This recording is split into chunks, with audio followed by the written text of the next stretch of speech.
G'day everyone, it's Dr. Colin here with another Pop Culture Pow Wow for you, and this time I'm going to be talking a bit more about The Legend of Ben Hall. Yes, that's it, The Legend of Ben Hall, my most anticipated film for the year 2016. Some of you will have seen my previous video about The Legend of Ben Hall trailer that was released. Well, there's been a bit of activity since then, and the team over there at the Legend of Ben Hall YouTube channel have been releasing behind-the-scenes featurettes, and that is what I'm going to be talking about today. So 2 of them have been released thus far. We've got one featuring Callan McAuliffe, who portrays Daniel Ryan in the film, and we've got one that showcases Jamie Coffa as Johnny Gilbert. So let's look at Callan McAuliffe to start off with. Callan McAuliffe is an actor who's got a bit of a following, most likely due to his involvement in feature projects like The Great Gatsby.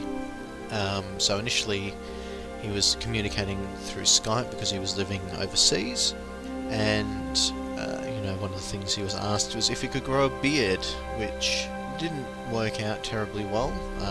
After several months, the most he could muster up was some bum fluff. So unfortunately not follicularly blessed, which is not what could be said for the head wrangler Bruce Gleason, who you see coaching him on his horse a bit throughout the video. And that's another thing that gets brought up, is the horse riding. You can't make a bushranger film without horse riding, and they've got some really amazing talent working with the horses on this film. So Bruce Gleason in particular has a bit more experience. He's worked on films such as Australia and Ned Kelly, so he's got a bit of experience under his belt. But one of the things that I really like about this characterization of Daniel Ryan is the look of the character. I have to tell you, I'm not one of those people that sort of typically lusts after clothing, but I realised watching this featurette that I definitely have a thing for the dark blue frock coat and red scarf combination. Every time it popped up on screen, I'm like, I want that. I want to look like that. And he really does, like, you're just drawn to him every time he's on screen, with his beautiful blue frock coat next to these, greys and browns and greens that everyone else has gone on. So that's just me, I guess. I like that style. I like the colours. Historically speaking, Daniel Ryan was a very minor player. He was a buddy of Johnny Dunn. They got busted for robbery under arms a bunch of times, and so he doesn't really pop up much in the history, but it'll be very interesting to see how they work him into the story.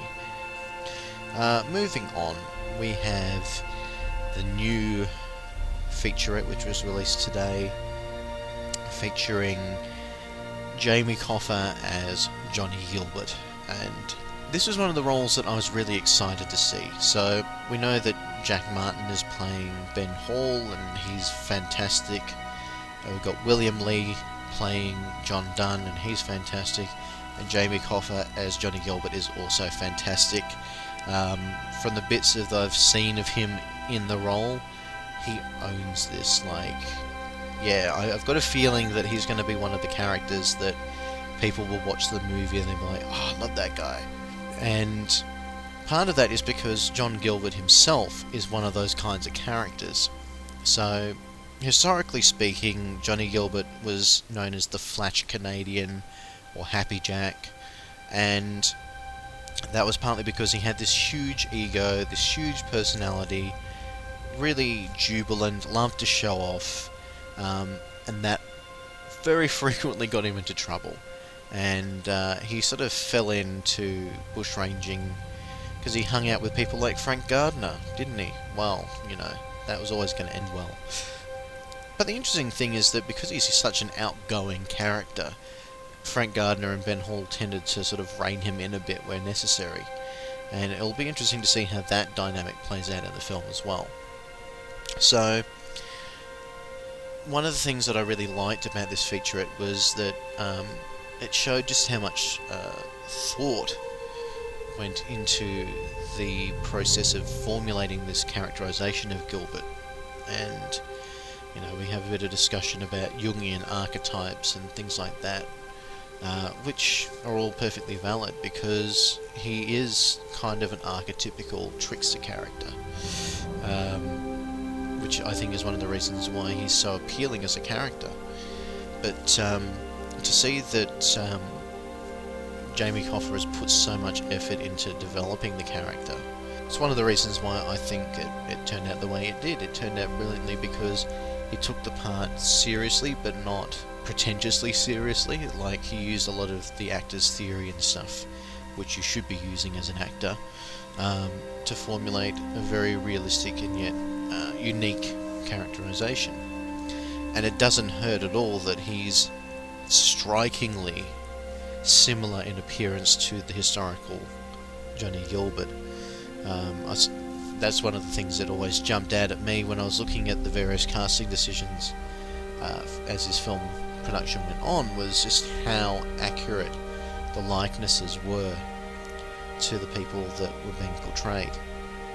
But one of the other things I really enjoyed about this featurette was just seeing the behind the scenes shots on location, because they have a lot of location shots, and that's really important, because as someone who has read a lot of bushranger stories and has a decent knowledge of various bushrangers, I think that the one thing that is a consistent theme throughout all of those stories is that the bushrangers are kind of inseparable from their environment, and that's what made them bushrangers.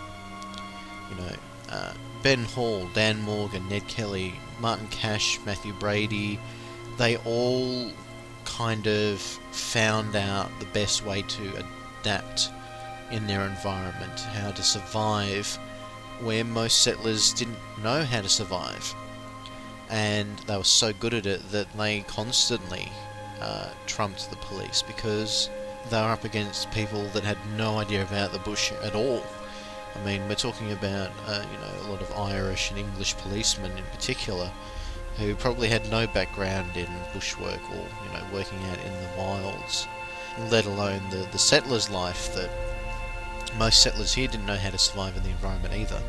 And that's become kind of a trope in Australian literature, the whole notion that the environment is kind of its own entity, and it's dangerous and treacherous and shouldn't be trifled with, which dates right back to the First Fleet, where they couldn't figure out how to chop down the trees, so they ended up using explosives to blow them out of the ground, because they kept damaging their axes trying to cut through the wood. So when you do a story about bushrangers, you need to focus on the environment, and they do that in this film with some amazing locations. You've got these sweeping landscapes, these gorgeous valleys and forests, and every time I see that sort of stuff, it takes my breath away a bit, because I absolutely adore the Australian wilderness, and I don't get to go there as often as I'd like. But one day I will, and in the meantime I can just watch The Legend of Ben Hall and have my nature porn there. So that was really good to see a lot more of that stuff in the featurette, and it just sort of leaves me salivating for more, and I'm sure over the next few weeks there'll be a lot more of those featurettes sort of coming out, and I hear word on the grapevine that there will be another trailer soon, which is very exciting, and I hope to have a lot more of a discussion about that when it comes out. I'll put some links here so that you can go and check out those featurettes yourself. I also did a little introduction to bushrangers, which might give you a bit more of an idea of what I'm talking about if you don't know. So go and check that out as well.